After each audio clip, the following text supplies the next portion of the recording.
Olá, quaquezinhos! Tudo bom? Você sabia que vício em jogos eletrônicos é considerado uma doença?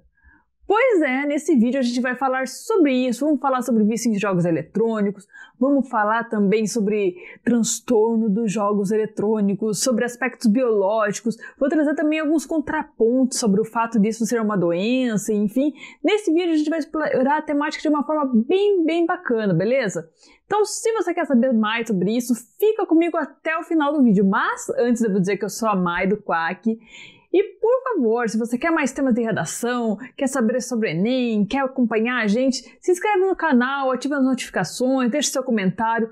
E se você quiser fontes e referências de tudo que eu tô falando aqui nesse vídeo, da onde que eu tirei, da onde que essa louca tirou esses rolês que ela tá falando, entra lá no nosso blog, vou deixar o link para ele na descrição, e lá tem um artigo com tudo que eu tô falando aqui, ó, escritinho, bonitinho, com fontes, referências. Ao final tem também citações com autoria verificadas uma a uma, beleza? Eu fui lá pesquisar se realmente aquele carinha falou aquilo. Então, sem mais enrolação, bora pro nosso tema. O que é o transtorno dos jogos eletrônicos? Ou, né, em inglês, Game Disorder. É difícil de falar, né? Game Disorder. Enfim, o que é esse troço? Ela é uma doença reconhecida pela Organização Mundial da Saúde. Quer dizer, então, que se eu jogo, eu sou viciada. Agora, porque eu jogo lá umas horinhas, pá, então eu sou viciada porque a OMS falou que eu sou viciada, eu nunca mais vou jogar. Não, calma. Calma que não é isso que eu falei. O vício em jogos eletrônicos é considerado uma doença.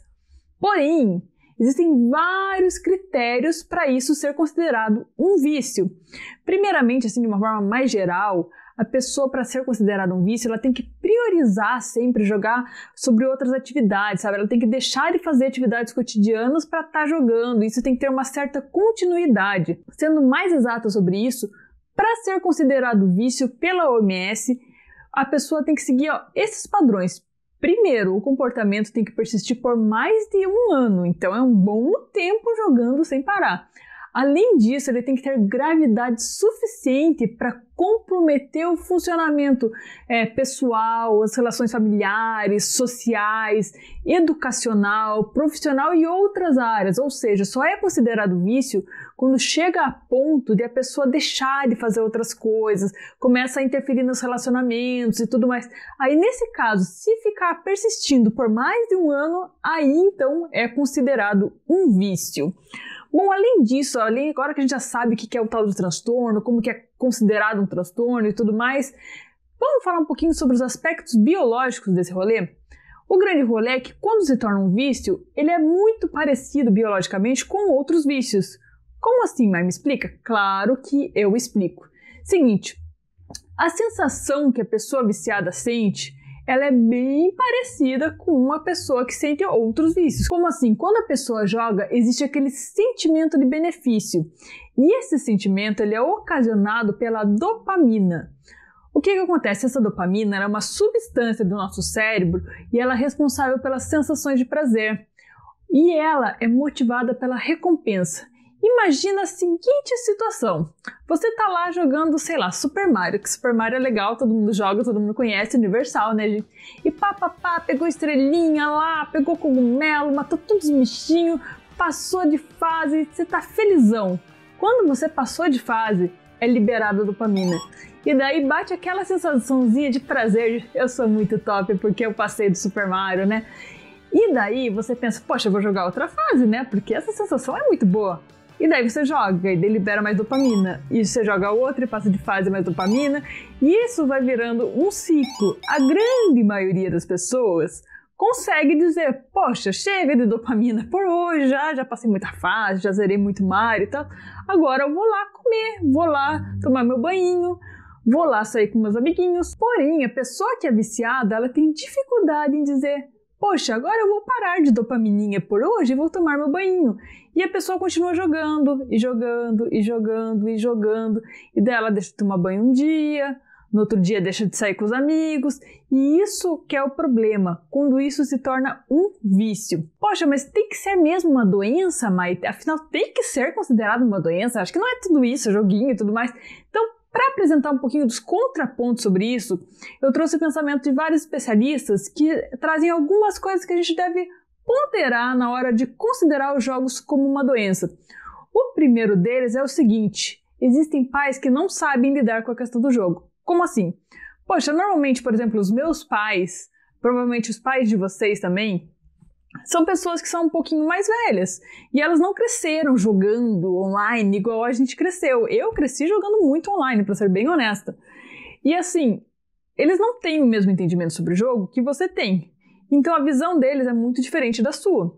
E o que acontece é que tem muitos pais que às vezes nesse intuito de proteger e de tirar o filho já começa a dizer é viciado, e daí começa a sobrecarregar a criança, você é viciado, tem que sair, tem que tratar, e daí começa a jogar uma carga e tem que tratar porque a criança é viciada, porque ela tem uma doença, porque a doença... Enfim, isso pode ser um problema se não for bem tratado. Claro que horas excessivas no videogame, no computador e tudo mais pode ser um problema, tudo mais até pra vista, enfim, outras coisas. Porém, não necessariamente é um vício. Pode ser que a pessoa jogue várias horas, mas a hora de parar ela consegue, para e vai embora e tá tudo certo. Então, este é o primeiro contraponto. Além disso, um outro questionamento que eles trazem que eu acho muito interessante, se o jogo é um vício, então ele vai ser proibido? Porque, por exemplo, cocaína, maconha, são vícios, né? E são proibidos. E o jogo, porque vicia, também vai ser proibido?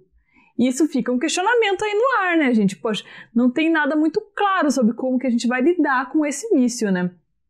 E um outro ponto muito interessante de a gente trazer é que, por exemplo, a depressão e vícios. Como assim, May? Poxa, tem muitos jogadores que eles são viciados e eles têm depressão. E muitas vezes o vício é uma forma de a pessoa disfarçar aquele problema que ela está sentindo, algo mais grave até.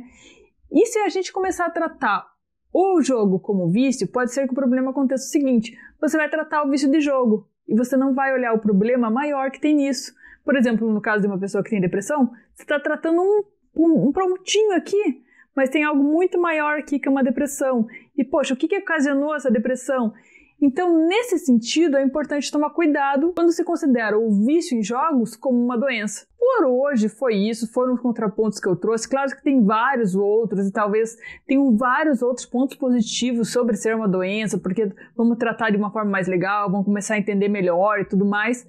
Mas assim, o que você acha disso? Conta aí nos teus comentários, talvez você tenha uma opinião diferente, talvez você tenha algum argumento até mais legal do que o que eu trouxe aqui nesse vídeo, então conta aí nos comentários porque eu quero saber, beleza? E claro, né, gente, se você quer mais temas, quer mais discussões, quer mais coisas legais, inscreva-se no Quack, ative as notificações, segue lá nosso Instagram também, porque tem muita coisa bem legal, tem um monte de quiz, tem um monte de conteúdo bacana e tudo mais, tem mais aprofundamento no tema.